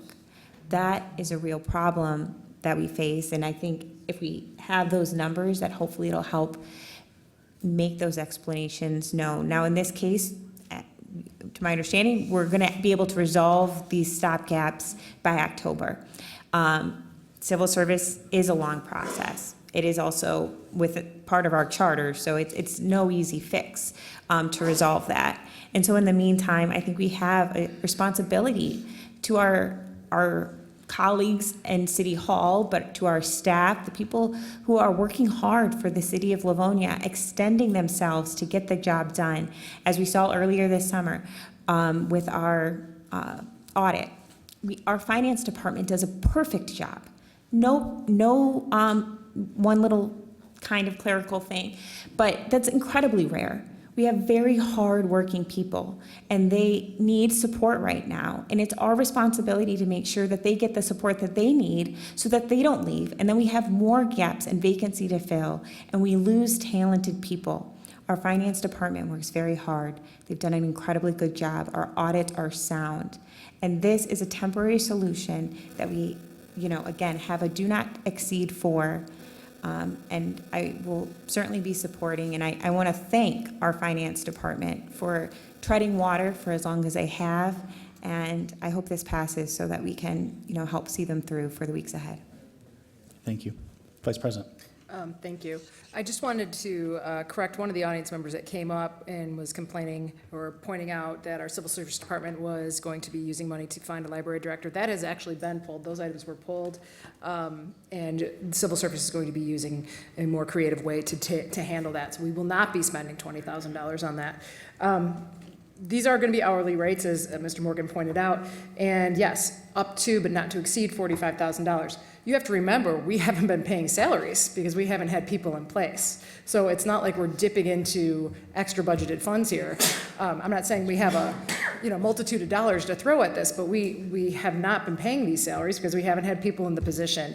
And frankly, we've really kind of unduly taxed some of our department members here on this. I appreciate Director Lichtenberg coming to us with a creative problem solving on this. We are in budget season. This is probably one of the toughest seasons for our finance department, and we need to make sure as a fiscally sound municipality that we stay that way. We have our record keeping is done correctly, our accounting is done correctly, our audits continue to be sound. And so I appreciate you coming to us with a stopgap, if you will, for the time being. And I will also be in support of this. Thank you, Mr. Chair. Thank you. I'm going to pass the gavel to you just to try, I guess, more articulating, trying something different, because normally if it would come to me and I Would you like the floor? Oh, yeah, I'm sorry. Yes. May I have the floor? You may. And normally, this is when I tell everybody, hey, you gotta, keep quiet. There's rules in place, and sometimes I, don't get a chance to put my thoughts on record without passing the gavel. Something like this for the employees, I feel 100% bad for. I really do. I know that they're taxed. But just judging by the last 6 months on a lot of the resources, in my opinion, that were used for different things, and just looking at our procurement threshold, I think, did we bump it to 20 or is it 25,000? Carter, is that? It's 20,000 to come before council. It's 30,000 before bids are required, but accounting is specifically exempted from the 30,000 bid requirement. Okay. Accounting services are exempted. So in theory, anything under 30,000 could be the purview of the administration. When it comes to taking competitive bids, anything under 30,000 comes to you without having to go through a bid process. In terms of what's done at the discretion of the administration in contracting, 20,000 is the threshold. So in theory, right now, 20,000 can be spent by the administration without a council approval. Correct. Okay. Thank you. Okay. Anyone else from council? All right, seeing none, Madam Clerk. Councilmember Budzinski. Aye. Councilmember Shield. Aye. Councilmember Morgan. Aye. Councilmember Toy. Aye. President McCullough. No. Vice President Tashnik. Aye, and the motion passes 5-1. Would you like to take the gavel back? If you want. Thank you. All right, moving on to item 15 is award of bid. This comes to us from the Department of Parks and Recreation in reference to the Rotary Park Pavilion reconstruction from budgeted funds. Council, I do need a motion before we get started. Motion to approve. Support. We have an approving from Budzinski, support from Shield. Mr. Davis, the floor is yours. Thank you, Council President. Ted Davis, representing Parks and Recreation. This has been a long time coming. Hubble, Roth, and Clark, working with Parks and Recreation, have undergone design process and taken bids out for Rotary Park Pavilion 1 reconstruction. This is done with a combination of HRC, Parks and Recreation, and purchasing. We placed bids on Mitten. We received 8 qualified bidders for the project, opened on July 8th. We did reference checks, and we are here to make a recommendation for this project. Excuse me, I lost my place for a moment, sorry. NRC bidders for $829,000 is the lowest qualified bid, lowest qualified base bid for this project. We were not expecting it to come back this high. We had architect's opinion of cost at $600,000 for this project. After the bids came back, we were concerned. We had 8 bidders. They ranged from $829,000 all the way up to $1.3 million for this project. We then went out, reached out to qualified bidders who didn't bid on this project through our purchasing cooperatives, received cost estimates of them in the range of $900,000. So we, at that point, felt it was the appropriate price range, and we're ready to come forward and make the recommendation to council. So again, we're asking for council to award a contract for $829,000 NRC bidders, and we have some budget adjustments coming into play. $100,000 from 101-821-974, $100,000 from 208 unexpended fund balance, $650,000 from 401 unexpended fund balance, and a reimbursement, noting the reimbursement from MMRMA in the amount of $260,828.60. I'm happy to answer any questions council might have on this. Council. I'll go to Councilwoman Shield, then I got Councilman Morgan. So, Ted, you said MMRMA, that's our insurance company, correct? Correct. So the insurance gave us $260,800 some odd dollars. Remaining, yes, correct. From the damage to the roof, what they determined was. Yes. And the reason it's so much more is because we're doing more than what was originally there? Yeah, we had a difference on scope, and we argued basically for 5 months over that. I mean, it was engineering, it was getting opinions from OHM, it was inspection department, Jerome Hanna, and, you know, someone's gonna have to explain to me that somehow the roof and all the structural supports were somehow all compromised. We had structural supports in the walls of the bathroom, but yet somehow magically that bathroom was gonna remain intact.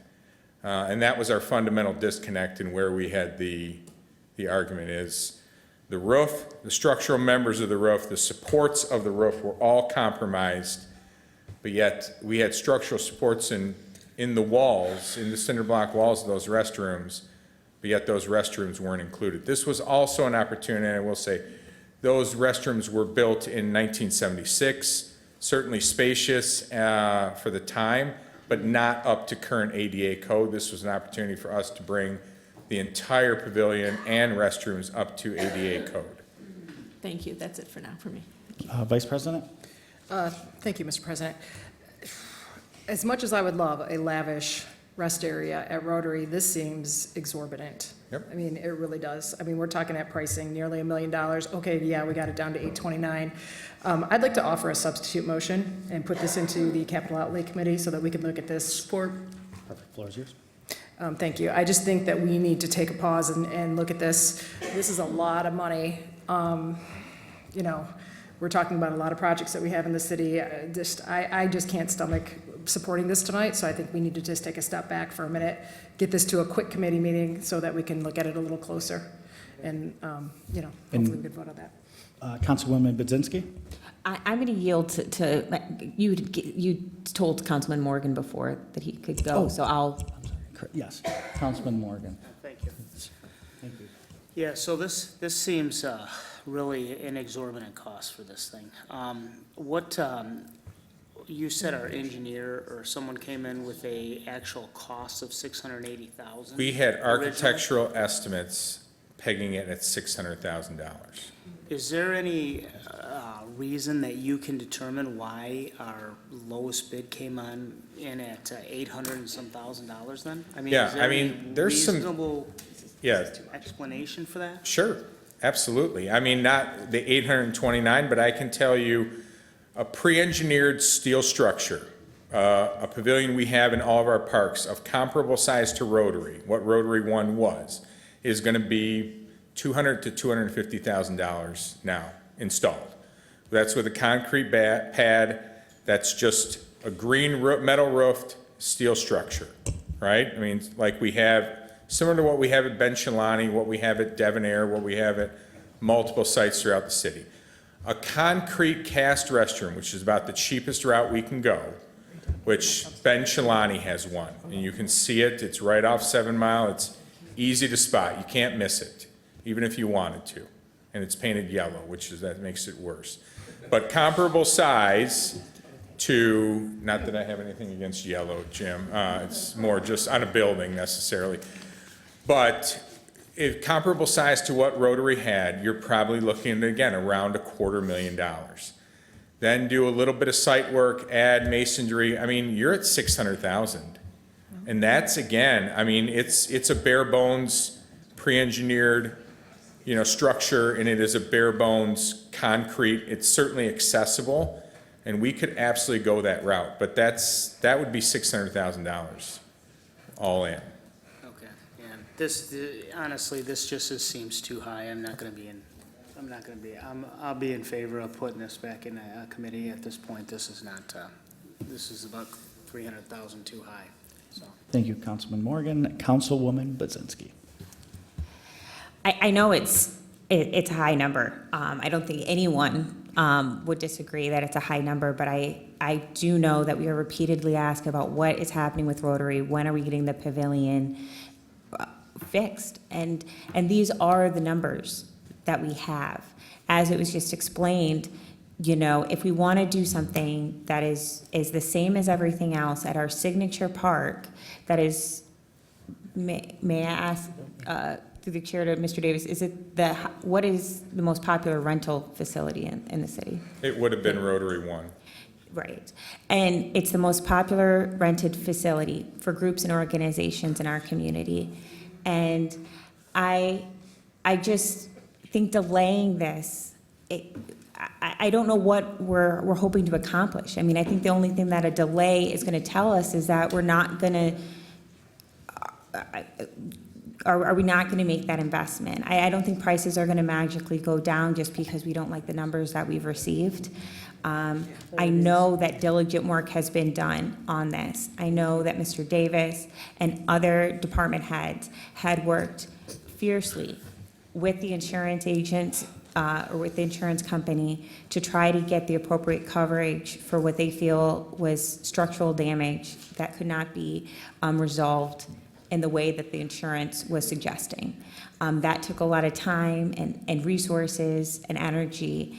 This bid process has been the same, and I trust in the work that our department heads and staff have put into this research project. I know when I was at the committee meeting, or the commission meeting last week, it was also noted that Mr. Davis spoke with his peers, directors of other Parks and Recreation departments, comparing the numbers that we received with the numbers that they've had for similar projects, and this is what they have. Again, the number is high. It's not what we want to hear, but if we want to restore our signature, most popular park rental pavilion, this is the number that it is, and I'm not sure what delaying it further is going to do other than continue the frustration that people have had that the pavilion has been gone for 2 summers now. Thank you. Chair. I have Vice President right here first, and then I'll go back to you. Sorry, this thing's like hopping around. Mr. Chair, we do have a substitute motion on the floor. I think that we need to vote on. Call for a vote. Let's call for a vote. That's what I was going to call for Yeah. the vote. All on. right, so we Yes, have the thank you. vote to put this into our capital outlay, it's the capital outlay and infrastructure. Committee. All right. Any comments from the audience to put that for the substitute, it's just for the substitute motion to put this in committee? Correct. To study it more. Well, no, I mean, I'll have to go to that meeting. it's gonna be a study, it will be a study meeting. So, with that, Madam Clerk, will you You please gotta take? stop discussion. Please We take the actually vote. need two votes. We need one vote on whether you're considering the substitute motion and then a second Yeah, vote but on the first you gotta do substitute the motion. first one, right? Right, we have to, Yeah. we need to vote on On whether the we're, substitute. yes. You need to vote for whether to substitute and then vote Then on the on the substitute substitute. motion Right, All itself. right, so this Right, is we just know a that. vote on the We know substitute. that. Madam Clerk, will you please take the vote? Vice President Tashnik. Aye. Councilmember Budzinski. No. Councilmember Shield. Aye. Councilmember Morgan. Aye. Councilmember Aye. Toy. President McCullough. Aye. And the motion, well, that passes. No, the And other now, one. we need do we need another formal Yes. motion or is it? Yes, we have to actually Okay. vote on sending it to committee. Okay. Yeah. Yep. And just to, expand just a little bit on this, my reason for wanting to send this to committee and just looking at it just a little bit quicker, and I would hope that we can get this done hastily, but, you know, this money was not in our 2025 budget, and we're looking at pulling 850 grand out of essence thin air a little bit, and that gives me pause. So I just, you know, hopefully we can get this done quickly, but I would just like a chance for us to study it. Right. Thank you, Mr. President. So we have a motion on the table. We have, council, are any other questions? Now I can go to the audience based on this resolution. If anybody would like to speak on this substitute resolution going to committee, you could make your way to the podium and you have 2 minutes. To basically talk about whether it's going to committee or not. Denise Micah, Lancashire. I'm a little confused, but one of my questions was, I went to a fair with the Rotary Park put on for a fundraiser, and how much did they make? And that was supposed to be going towards Rotary, okay? And then what about the insurance? And so should I say all this at the, okay. Yeah, so basically, All right. just to educate anybody, when we have items at the regular meeting where you try to keep it moving, if there's a sticking thing that we would like to usually study further, we put it in committee. Okay. And something like this, there's a lot, obviously, of questions that remain, and we want to study it further instead of belaboring it in a Right. voting meeting. Right. Okay, thank you. Thank you. Any other audience communication based on a substitute motion to set up a committee meeting?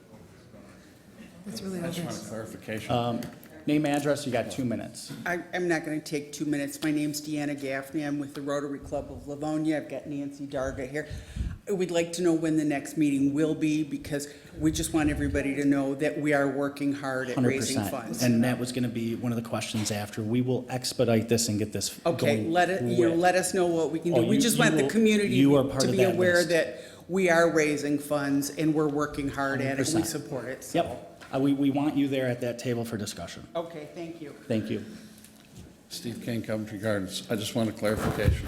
So I have a smart module park upgrade proposal, but I can't speak to that tonight. I have to wait till the next meeting to save you guys $500,000. Okay, we'll do that. Well, yeah, no, we'll see you at the meeting. Thank you. Name, address, 2 minutes. Okay, Nancy Darga, 516 Center Street. I am the president of Livonia AM Rotary. I'm also a licensed landscape architect, chief of design. I was the chief of design for Wayne County Parks.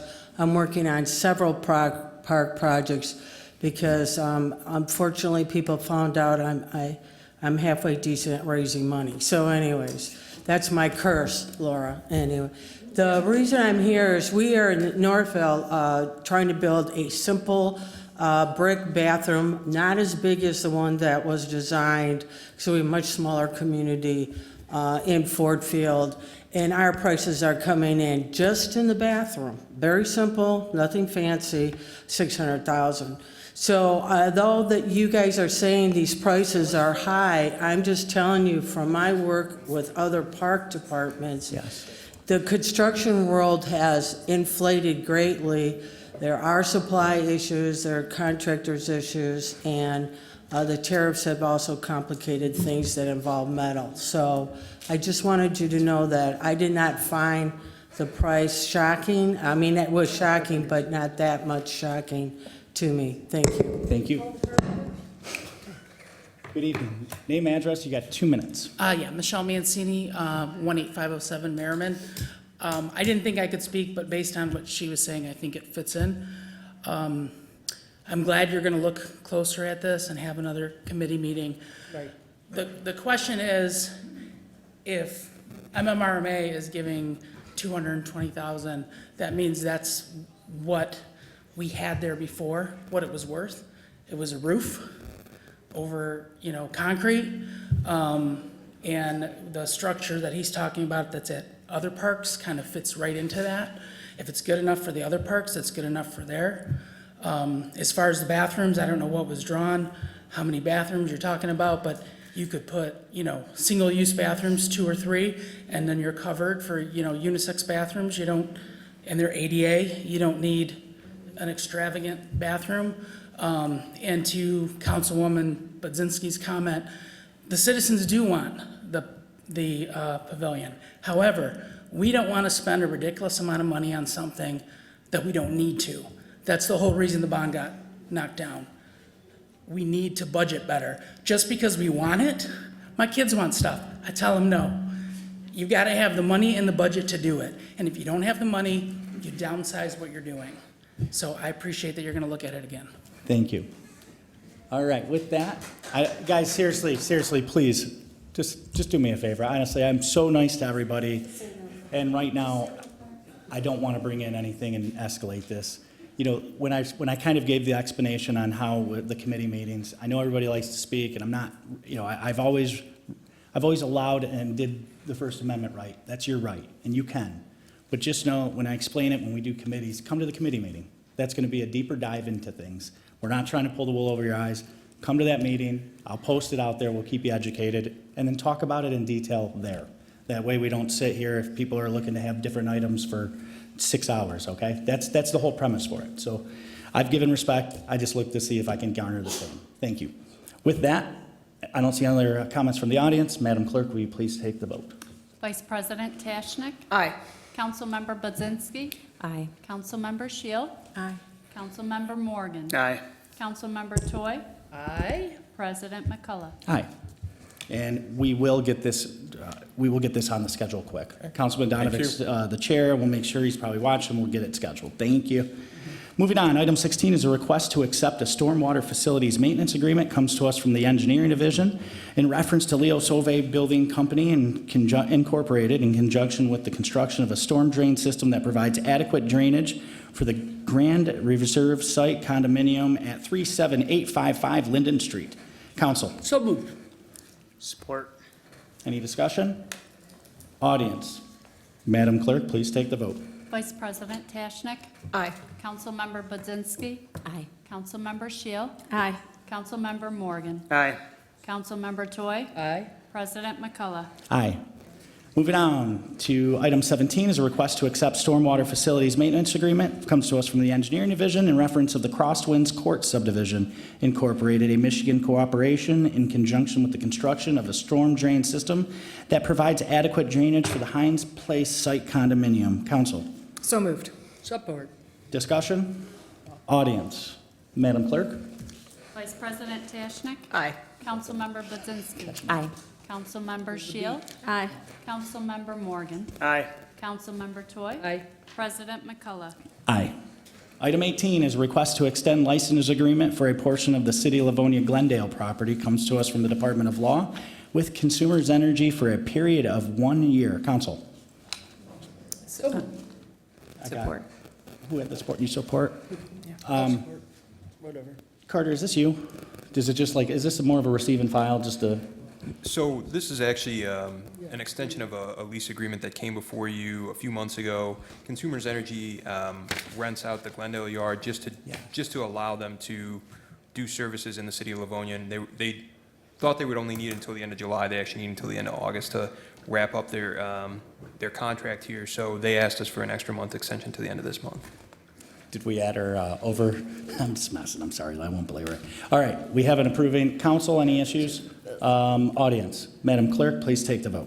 Vice President Tashnik? Aye. Councilmember Budzinski? Aye. Councilmember Shield? Aye. Councilmember Morgan? Aye. Councilmember Toy? Aye. President McCullough? Aye.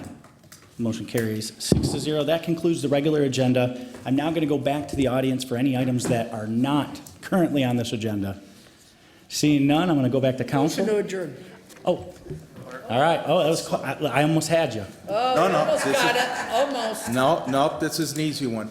When I worked for the federal government, we always kept job openings on the website. Yeah, I just name checked what's your Jim name? There you Bigga, go. Lancashire, Livonia. Yes. I just checked the city website, and if you have particular positions that you're looking to hire, they're not out there. Very few positions are out on your website looking for jobs. So if you're looking for accountants and other positions and clerks, they're not out there. So if you guys have a problem trying to find people to fill jobs, if they're looking for one right now, they can't put their name in because there's nothing out there for them. That's all I had to say. Thank you. Thank you. All right. Oh, all right. No, you guys are good. This is your time. Name, address, you have 3 minutes. Vicki Johnson, Jameson Court. Just an observation from the vote that we had last week was, so I was at Hoover Elementary School, and there were quite a few residents who were disgruntled, angry, stormed out of there and said, if I can't vote where I want to vote, I'm not voting. So they went home, didn't vote. Another one was at Kennedy School, and I don't know who prints out the ballots, but there were never enough there. So 3 times I saw couriers running in with just a small handful of ballots. So 3 times, just in a matter of 4 hours. And another man left, and he was running, and he said, I'm missing dinner. I stood in line for 45 minutes, and then they put me over on a computer to vote. And then they said, oh no, we're gonna have you we're gonna take that off the computer, and you're gonna, oh, the ballot just showed up. Now you have to fill out a ballot. I don't know who's responsible for this, but not good. All right. Thank you. Sure, Yes. sure. Well, if I'm not mistaken, we had a record, can I repeat that? A record number of people voting, both by absentee, by open, what is it, early voting we call it here at City Hall, and also at the polls, ma'am. We never expected that kind of turnout. When we first did this, we were criticized for doing it in August because there wasn't going to be that many people.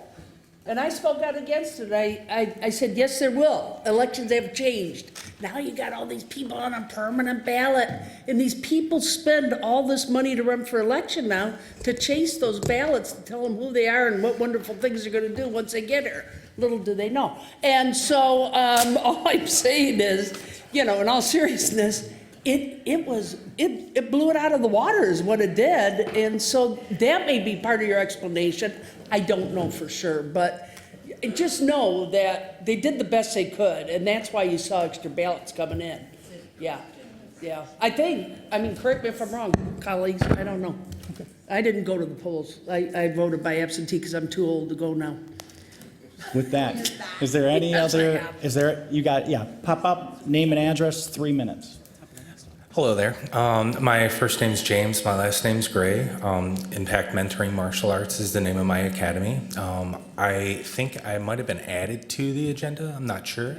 You're in the next meeting. This is the next study one. that's supposed to start at 8 o'clock. At 8 o'clock p.m. today. Yeah. Right? Yep. Okay. Never started. So, Agenda. pop back, make yourself at home. But, Okay, we're so gonna- just hang tight. Just hang tight. Yes, sir. Yep. Mr. President? Yes. Motion to adjourn. I think we could safely show everybody here. We'll see you guys at 9:10 for the study.